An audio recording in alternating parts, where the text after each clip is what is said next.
প্রিয় সপ্তম শ্রেণীর শিক্ষার্থীবৃন্দ, সবাইকে রোটারি হাই স্কুল অনলাইন ক্লাসের পক্ষ থেকে শুভেচ্ছা। প্রিয় শিক্ষার্থীবৃন্দ, আশা করছি সবাই সুস্থ আছো, ভালো আছো, নিরাপদে আছো। আমি আবুল কালাম আজাদ, সহকারী শিক্ষক, rotary school and college, Mirpur 14, Dhaka. প্রিয় শিক্ষার্থীবৃন্দ, আমি তোমাদের সাথে আজ সপ্তম শ্রেণীর বিষয় বিজ্ঞান প্রথম অধ্যায় নিম্ন শ্রেণীর জীব এই বিষয়টা নিয়ে কিছু গুরুত্বপূর্ণ আলোচনা করব। প্রিয় শিক্ষার্থীবৃন্দ, আশা করি ক্লাসটি মনোযোগ সহকারে এবং সুন্দর একটা পরিবেশে তোমাদের বোর্ড বই খাতা কলম নিয়ে সামনে বসে যাবে। প্রিয় শিক্ষার্থীবৃন্দ, ছোট্ট করে একটু শুরু করতে চাই। সেটা হচ্ছে, তোমরা ষষ্ঠ শ্রেণী থেকেও বিজ্ঞান পড়ে এসেছো, সপ্তম শ্রেণীতেও আমাদের বিজ্ঞান আছে এবং এই বিষয়টা তোমাদের অবগত আছো এবং আমি আশা করি যদি একটু মনোযোগ সহকারে দেখার চেষ্টা করো বা পড়ার চেষ্টা করো তাহলে ইনশাআল্লাহ সহজেই বুঝতে পারবে। খুব সহজভাবে বোঝানোর চেষ্টা করব, কিন্তু তার আগে ছোট্ট দুটি কথা। এক নম্বর হচ্ছে, যে ব্যক্তি তোমার সঙ্গে কথা বলবে তার গুরুত্ব দিতে হবে। দ্বিতীয়ত হচ্ছে, যে বিষয় নিয়ে আলোচনা করা হবে ওই বিষয়টার প্রতি গুরুত্ব দিতে হবে। এই ছোট্ট দুটো বিষয় যদি কেউ আলোচনা করতে পারে বা মানতে পারে, ইনশাআল্লাহ সে সফল। আসো তাহলে আমরা আমাদের পাঠের বিষয় নিয়ে আলোচনা শুরু করব। আচ্ছা, নিম্ন শ্রেণীর জীব বলতে আমরা কি বুঝি সেই বিষয়টি একটু বলে নেব, তারপরে আমরা মূল আলোচনা চলে যাব। দেখো, নিম্ন শ্রেণীর জীব বলতে আমরা, তোমরা 6 এ পড়ছো, 5 এ পড়ছো, ব্যাকটেরিয়া, ভাইরাস, শৈবাল, তারপরে ছত্রাক, অ্যামিবা ইত্যাদি হচ্ছে নিম্ন শ্রেণীর জীব। তাহলে আমরা একটা ইম্পর্টেন্ট প্রশ্ন পেয়ে গেলাম যে নিম্ন শ্রেণীর জীব কারা বা কাদের বলা হয়। তাহলে একটু আমি লিখে দিই, তোমরা সহজেই মনে রাখতে পারবে। নিম্ন শ্রেণীর জীব, সবাই নোট করতে পারো। ভাইরাস, ব্যাকটেরিয়া,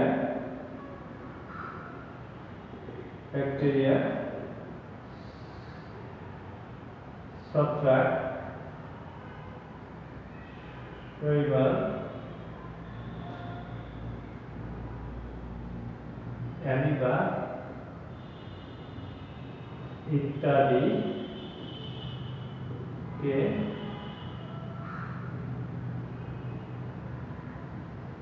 শ্রেণীর বলা হয়। দেখো, বিষয়টা কেন লিখলাম, মুখে বললেও পারতাম। এখন প্রশ্ন হতে পারে যে স্যার এটা লিখলেন কেন? কথা হচ্ছে যে আমাকে ফার্স্টে এটা আইডেন্টিফাই করতে হবে যে আমি যে বিষয় পড়ছি, কোন ক্লাস করছি, কোন বিষয় পড়ছি, কোন বিষয়টা নিয়ে আলোচনা করা হবে। তাহলে আমাদের নিম্ন শ্রেণীর জীব যদি আলোচনা করি তাহলে আমরা জেনেই যাই যে যে অধ্যায় নিয়ে আমরা আলোচনা করছি সেই অধ্যায়ের ভাইরাস, ব্যাকটেরিয়া, ছত্রাক, শৈবাল, অ্যামিবা এই সবগুলো হচ্ছে নিম্ন শ্রেণীর জীব। তাহলে আমাদের আলোচনা করা সহজ হবে। তোমার কিন্তু ব্যাপারটা বুঝতে হবে, কারণ ব্যাপারটা যদি বোঝা যায় তাহলে কিন্তু সহজ হয়। আমি সহজ উদাহরণ দেওয়ার সময়, যে তুমি চিন্তা করো তোমার বাড়ি থেকে 10 টাকা যাইতে তোমার 10 মিনিট লাগবে। এখন 10 মিনিট লাগে হেঁটে যাইতে, এখন তোমার যখন দ্রুত যাওয়া দরকার, সময় কম, তাহলে আমরা কিন্তু বাসে যেতে পারি তাড়াতাড়ি। তাহলে আমাদের কিন্তু এটা আমাদের সহজ উপায় হচ্ছে কি, যে বিষয়টাকে উদ্ভাবন করতে হবে যে আমার তাড়াতাড়ি যেতে হবে না আস্তে যেতে হবে। বিষয়টা কিন্তু এখানে ক্লিয়ার হতে হবে। যদি এখানে ক্লিয়ার হতে পারে তাহলে কিন্তু আমাদের কাজটা করতে সহজ হয়। এরপর আসি, ভাইরাস, ব্যাকটেরিয়া ও অ্যামিবা অনুবীক্ষণ যন্ত্র ছাড়া দেখা যায় না। এদের মধ্যে এই যে কটা বলছি, এদের মধ্যে ভাইরাস, ব্যাকটেরিয়া, অ্যামিবা, দেখো ভাইরাস, ব্যাকটেরিয়া, অ্যামিবা তিনটা খেয়াল করো। আমরা ইচ্ছা করলে খালি চোখে দেখতে পাই না। এগুলো দেখতে হলে আমাদের কি করতে হয়, অণুবীক্ষণ যন্ত্রের প্রয়োজন হয়। অণুবীক্ষণ যন্ত্র দেখা যায় এরা অণুজীবের অন্তর্ভুক্ত। কিছু কিছু ছত্রাক শৈবাল খালি চোখেও দেখা গেলেও অধিকাংশ ছত্রাক ও শৈবাল দেখতেও অণুবীক্ষণ যন্ত্রের প্রয়োজন হয়। তার মানে এক কথায় আমরা বলতে পারি যে আমাদেরকে এই নিম্ন শ্রেণীর জীবগুলো দেখতে হলে অবশ্যই আমাদের কি করতে হয়, অবশ্যই আমাদের অণুবীক্ষণ যন্ত্রের প্রয়োজন হয়। অণুবীক্ষণ যন্ত্র যদি প্রয়োজন হয় তাহলে কিন্তু আমরা জিনিসগুলা সহজেই দেখতে পাই। এরকম আছে না, অনেক সময় আমরা বলি যে বড় বড় জীব, বড় বড় বিষয়গুলো কিন্তু আমরা কি করি অনেক সময় দেখতে পাই, কিন্তু ক্ষুদ্র ক্ষুদ্র অংশ যদি বলি, আমি দেখো এখানে বরফে লিখেছি। আচ্ছা একটা উদাহরণ দেই, যদি আমি এইরকম লিখতাম,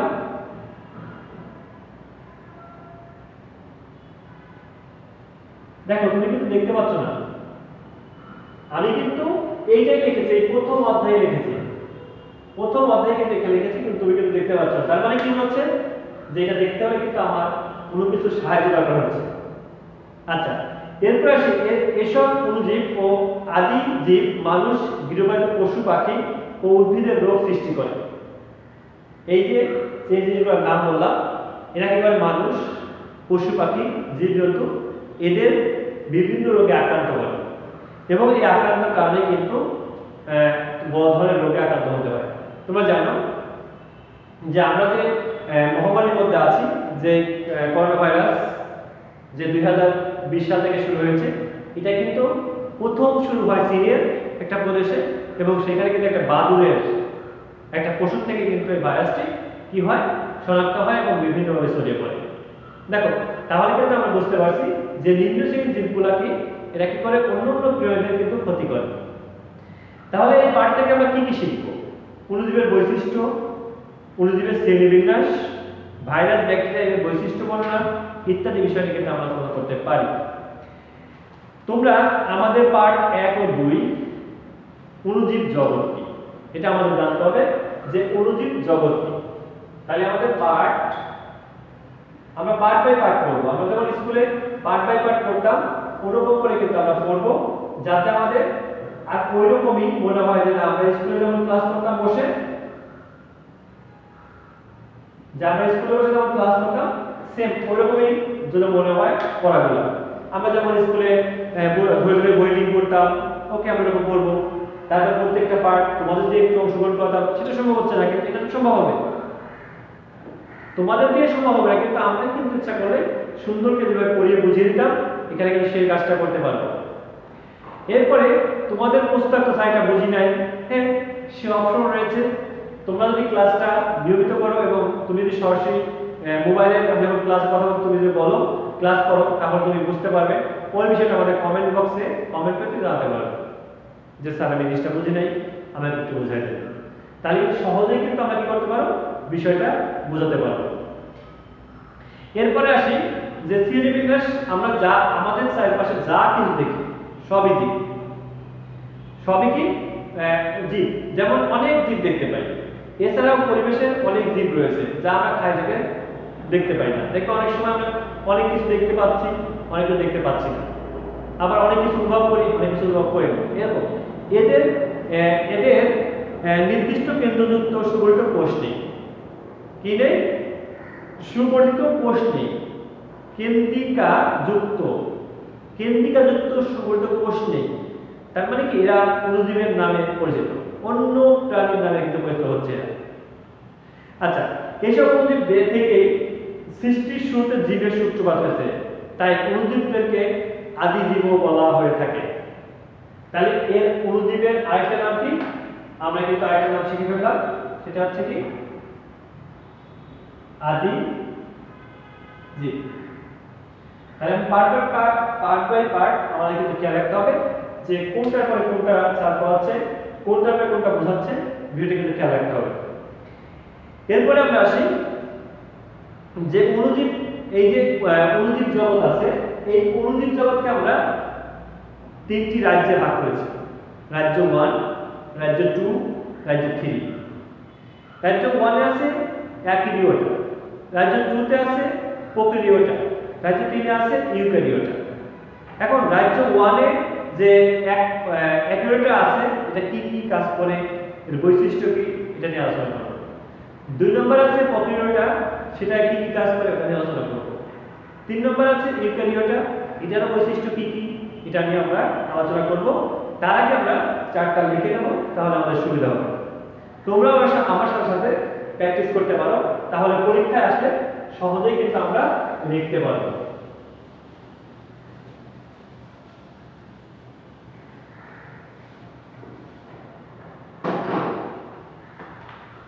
আচ্ছা, এখন আমরা শুরু করি অণুজীব। অণুজীব জগৎ,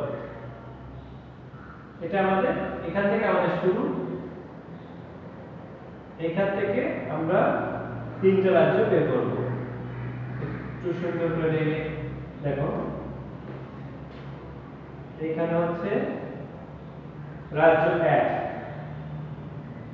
রাজ্য 1 অ্যাকুরিওটা, অ্যাকুরিওটা, অ্যাকুরিওটা, ঠিক আছে। রাজ্য 1 এ কি আছে? অ্যাকুরিওটা। রাজ্য 2, এটা সহজে মনে থাকবে, তোমরা একটু চেষ্টা করো, সহজে মনে থাকবে।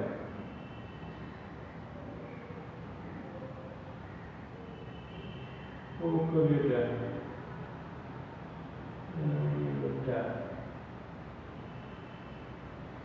3 নম্বরে রাজ্য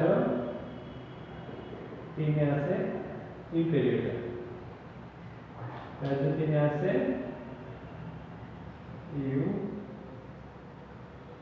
ইউক্যারিওটা।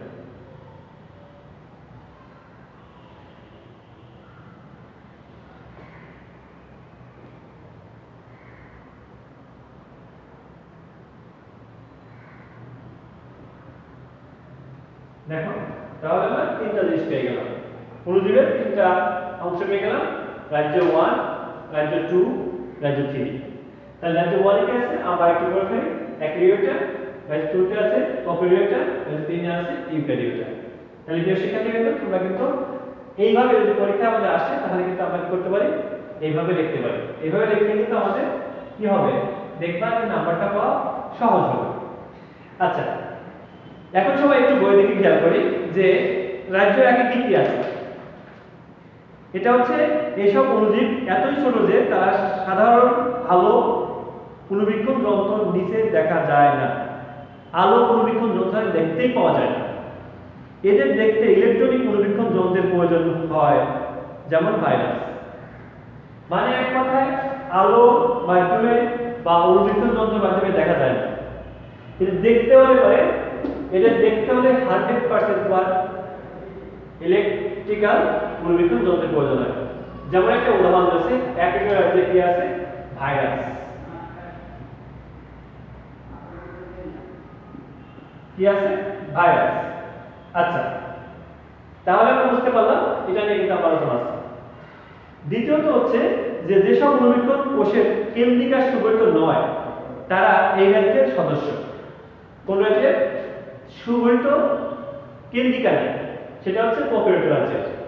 এবং এদেরকে সুগঠিত কেন্দ্রিকা না থাকায় এদের কোষকে আদিকোষ বলা হয়। আদিকোষ ব্যাকটেরিয়া, আমরা মনে করে যাই আদিকোষের কথা বললে ব্যাকটেরিয়া, তাহলে এটা নিয়ে আমরা আলোচনা করব, ব্যাকটেরিয়া। ব্যাকটেরিয়া।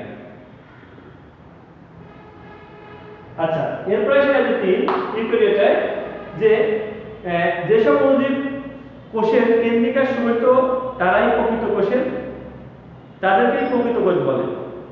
এক কথায় ইউক্যারিওটার আরেকটা নাম আছে প্রকৃত কোষ, আমি লিখে দেবো সেটা। আরেকটা নাম আছে তোমার ইউক্যারিওটা। ছত্রাক, শৈবাল, প্রোটোজোয়া এই ধরনের উদাহরণ। তাহলে এখানে আমরা একটা লিখে রাখি, সবগুলো শৈবাল লেখা দরকার নেই, শুধুমাত্র একটা লিখবো, এটা হচ্ছে ছত্রাক।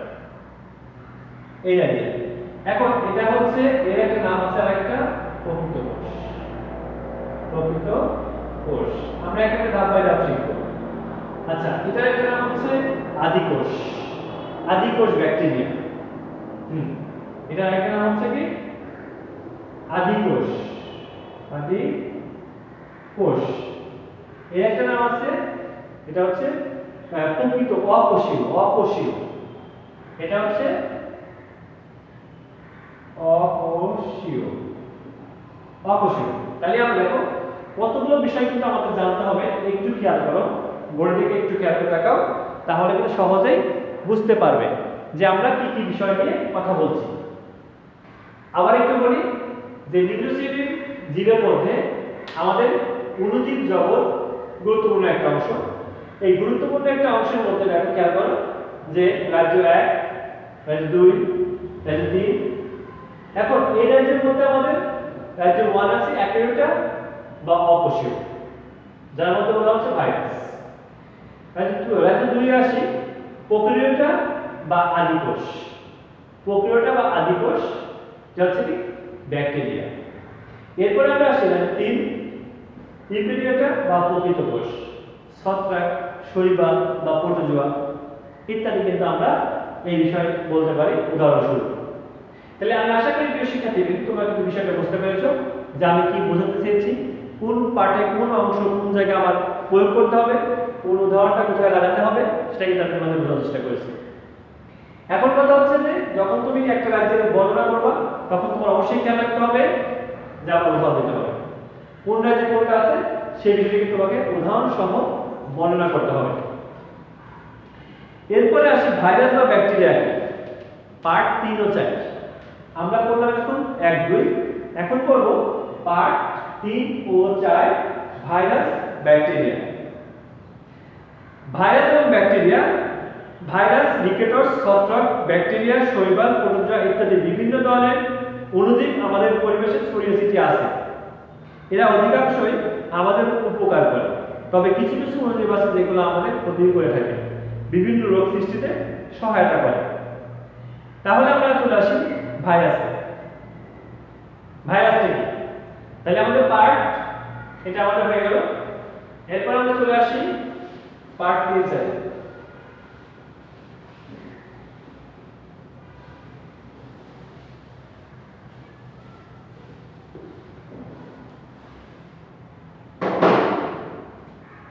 তাহলে আমাদের পার্ট 3